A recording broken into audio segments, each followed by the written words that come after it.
Okay, so magandang hapon. So 2:30 ng May, ano ba yan? May 30. So 2:30 ng hapon. So yung mga channels natin, so tinesting ko ulit after natin lagyan ng waterproofing yung mga styrofoam. May leak pa rin yung dalawa, pero dalawa na lang naman yung inaasikaso natin. Yan, yung dalawang yon. May konting leak. Banda doon sa ano naman, sa drain, sa bandang drain na yung leak na. Pero doon sa ano, doon sa styro. Anyway, yung susunod natin mga gagawin siguro na ganito is hindi na ganyan setup, hindi na tawag dito, hindi na styro yung pantakip natin. Gagamit tayo ng iba. Pero yan na kasi nasimulan natin diyan, kaya yan na lang muna. Pero inaayos pa natin yan. So, ito talaga yung papakita ko sa inyo. Kaninang umaga, so nung inubos ko na to, tapos yung isa, hinarvest ko na, 7 yata yun o 6. Binaba ko na. Para ma-ready rin natin na for sale. Ito tomorrow, kailangan ma-clear up ko na rin to kasi may mga ita-transfer tayo. Meron pa nga tayo, ayun o, sinama ko yung, hindi pa talaga ita-transfer ngayon kasi kailangan ko nung tray eh. Ayan. So, ito, mga mint. Ayan, yun, nandun, katulad ng nandun. And, magta-transfer tayo ng 4 dun sa kabila. Itong kabila ay tatransferan natin siguro ng, dito natin ilalagay yung yung ruksay. Yung ruksay, yung red lettuce. Kasi, napuno ko na yung kabila. 90 yun, napuno ko na. Eh, hindi pa tayo nakakapag-setup ng 1x1 doon. Kasi nga, nung last, tulad na nakwento ko sa inyo, nilipad yung 1x1 na sinetup ko doon. Kaya ibig sabihin, hindi pwede PVC, masyadong magaan. Anyway, may naisip pa akong gawing iba doon. Pero papakita ko lang sa inyo, kasi itong ginawa natin na solution dito, meron tong 50 ml ng chelated iron. Tama ba? Iron chelate. Ganon. Meron yan, yung dalawang yan. Ito lalagyan ko rin to. Kasi, alam din naman natin na yung tanim ko dito is hindi kasing ganda ng tubo doon sa kabila. Accepted ko na naman yan. Well, anyway, tingnan natin. So, ito hindi na natin i-read kasi halos parehas lang naman yan. So, ganyan kataas. Ito nga, mas mataas yung tubig na to eh. Tapos, ang nilagay natin dito, yung natitira kong kiss solution na nandyan, ang nilagay ko, hindi 90 ml. Ang nilagay ko is 100 ml. Yung pa yung mga lumang kiss solution ko na ginamit natin yung hindi maligamgam na tubig para sa kiss solution. Tsaka, tap water. Yan. So, tingnan natin yung ano niya, easy. Yan, nasa 1.6. Pero ano yan, 100 ml. Yung sa kabila, 90 ml lang gamit ko. Which is, pumalo din ng 1.6. Ayan. So, tingnan natin yung pH. Ang nilagay ko dito is 6.5. Katulad nung nandun sa kabila.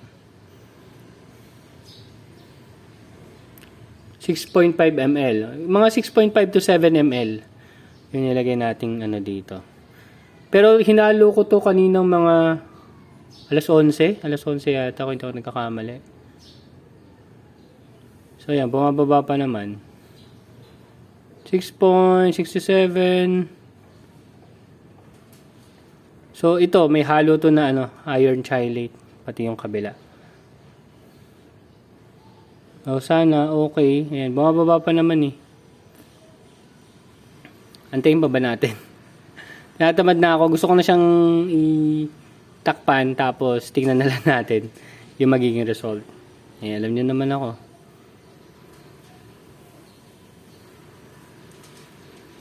Okay na siguro yan. Ayan, bumababa pa naman. So, sa vlog natin, mga 6.2. Sana. Pero yung easy naman niya, pasok or swak sa reading natin. So, yun lang. Yun lang naman gusto kong ipakita sa inyo na wala naman masyadong difference in terms of easy yung pagdadagdag ng iron chelate. Pero, ang alam ko kasi sa gamit ng iron chelate, para mas matibay yung rooting system or matibay yung pag-uugat ng ating seedlings. Which is, kung may problema kayo in terms of rooting, ganyan-ganyan, or related sa mga roots, siguro pwede nyo subukan yung iron chelate. Pero sa akin naman, maliban doon sa last time natin na nangyari doon sa kabila, ay wala naman ganun madalas na nangyayari. Oo, kaya hindi ko rin talaga madalas ginagamit yung iron chelate ko or chelated iron ko. Kasi, yan, matagal ko nang binili yun eh. Pero from time to time ko lang siya ginagamit. Kasi nga, hindi ko nakikita yung parang difference in terms of result. Subukan nyo rin. Pwede naman kayo mag-trial. Katulad dito, itong 3 box na to, lalagyan natin ng trial. Then, kung mapapansin nyo, parang kung 30, ilan pa ba to? 1, 2, 3, 4, 5. 40 na kaagad dyan. 1, 2. Umabot ba ng 2? Hindi naman umabot ng 2 eh. 1. So, 48 heads to. And makakabawas tayo ng 19. So, may 30 pa. So, kulang pa pala akong isang box. So, tingnan ko kung magamit ko yon kasi walang takip yun eh. Ito, binutas ko na yung takip dito eh. Gagawa natin. May takip doon pero iba yung pagkakabutas ng takip. Iba yung pagkakabutas nun. Pero tingnan ko kung mahanap ko pa yung pinagbutasan nun para maitakip pa natin sa kanya. Hopefully, mahanap ko pa. Ayun lang.